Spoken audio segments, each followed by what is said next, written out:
Bienvenidos a la ciudad de Córdoba, bienvenidos a la Docta, al centro de la República. Ambiente y Medio está en esta ciudad para contarles sobre lo que se desarrolló hace alrededor de un mes, que fue la segunda edición de la Cumbre Mundial de Economía Circular. ¿Por qué es importante para nosotros entender y saber sobre economía circular? Porque tenemos que salir del paradigma de la economía lineal, que es producir, usar y tirar, hacia la economía circular. Y como dijo el viceministro de Ambiente, que estuvo disertando en esta cumbre, en esta segunda edición de la Cumbre Mundial de Economía Circular, es importante que la economía circular sea una política pública para que de una buena vez por todas se puedan erradicar los más de 5.000 basurales abiertos que tiene Argentina. Hoy en Ambiente y Medio entrevistamos al ministro de Ambiente de la República Oriental del Uruguay. Es político y empresario. Fue diputado nacional y senador electo de la República Oriental del Uruguay. Desde 2020 es ministro de Ambiente del país hermano. Conversa hoy con nosotros Adrián Peña. Bueno, estamos acá en Córdoba y gracias Adrián, ministro Adrián Peña, ministro de Ambiente de Uruguay. Un placer para nosotros tenerte en el programa. Y lo primero que te preguntaría es, ¿cómo está Uruguay en relación a la cuestión ambiental?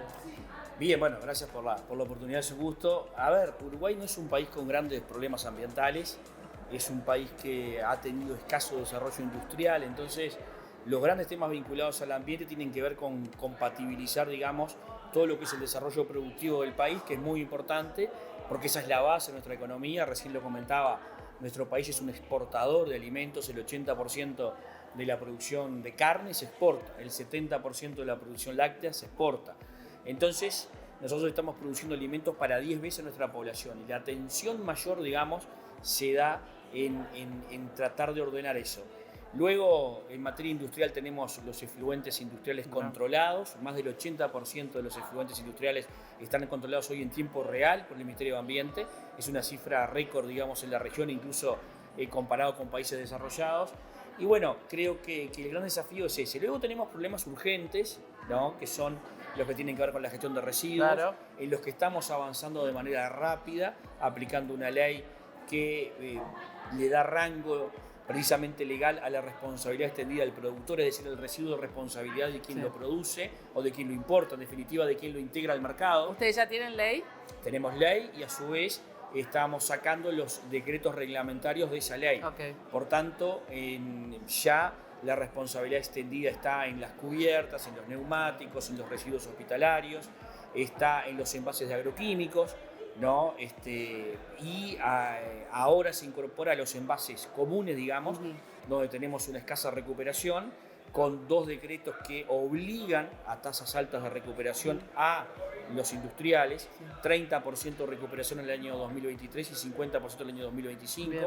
A su vez estamos por sacar un decreto que ordena lo que tiene que ver con los residuos de aparatos eléctricos y electrónicos. Con los RAE. Los RAE, que son 40.000 toneladas en Uruguay. Supongo que para Argentina son cifras ridículas, pero para Uruguay... bueno, cada país tiene sus habitantes y tal cual. Y a su vez un decreto para los residuos de obra de construcción. Gran parte de los residuos de obra de construcción pueden transformarse en arenados y volver a nuevas construcciones. Bueno, en todo eso venimos avanzando de manera muy rápida, aplicando un plan que fue una construcción colectiva. La ley establece la obligación de que esto tenga un plan, una hoja de ruta. Bien. Trabajamos un plan al año 2032, es el horizonte, con una evaluación dentro de 5 años, pero ese plan lo trabajamos con 8 ministerios más y con los gobiernos departamentales que son de todos los colores políticos. Está bien, fue un plan transversal, podemos decir. Y a eso sumamos a las universidades, a la central sindical, a las cámaras empresariales, y luego de un año tenemos plan. Ahora, en Argentina fue muy difícil lograr la ley de envases, acá se llama así, porque hubo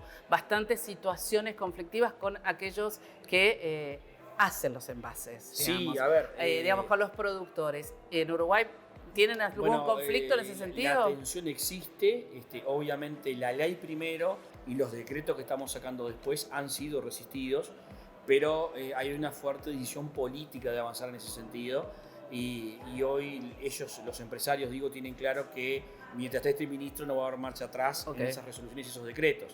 allí está el respaldo, en mi caso, del presidente de la República para poder aguantar todas esas presiones y que hoy en realidad yo creo que esta discusión terminó, porque en febrero de este año la Cámara de este año que pasó, 2022. En el 2022, sí. En febrero de este año, la Cámara presentó un plan para alcanzar las metas que establecimos por decreto. Bien.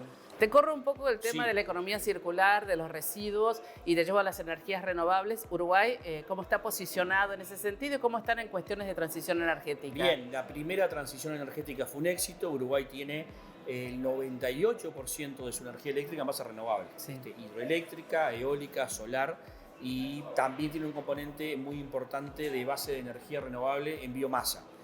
Entonces, en ese sentido, somos de los mejores países del mundo, estamos entre los 5 mejores países del mundo y somos el segundo con cantidad de energía eólica y solar después de Dinamarca. O sea que en ese sentido Uruguay tiene una ventaja. También surge de una cuestión muy particular que Uruguay tiene, es que no tiene hidrocarburos. Entonces Claro. tuvo que ir armando su matriz en base renovable porque no tenía el recurso en realidad. Entonces hoy, sobre esa base, escalamos a este lugar. De todos modos, hay que seguir avanzando. El 60% de las emisiones de CO2 son del transporte. Allí la transición al hidrógeno en vehículos de carga y vehículos de transporte es muy importante. Tenemos nuestra estrategia nacional de hidrógeno verde. Es más, por las condiciones que se dan en Uruguay en cuanto a complementariedad de agua, ¿verdad? Viento y sol, y con esa curva de experiencia ganada en materia de renovables, Uruguay está posicionado como un posible exportador Bien. de hidrógeno verde. Ahora te vuelvo a correr, pasamos de la cuestión residuos, energías renovables. El turismo a veces es precioso, pero genera muchas problemáticas. Ustedes presentan Uruguay como Uruguay natural. ¿Cuánta conciencia tienen los propios uruguayos de sostener esa naturaleza tan bonita que ustedes tienen y brasileros, argentinos, paraguayos que invadimos esas playas en los veranos, ¿no? Ese es un gran tema.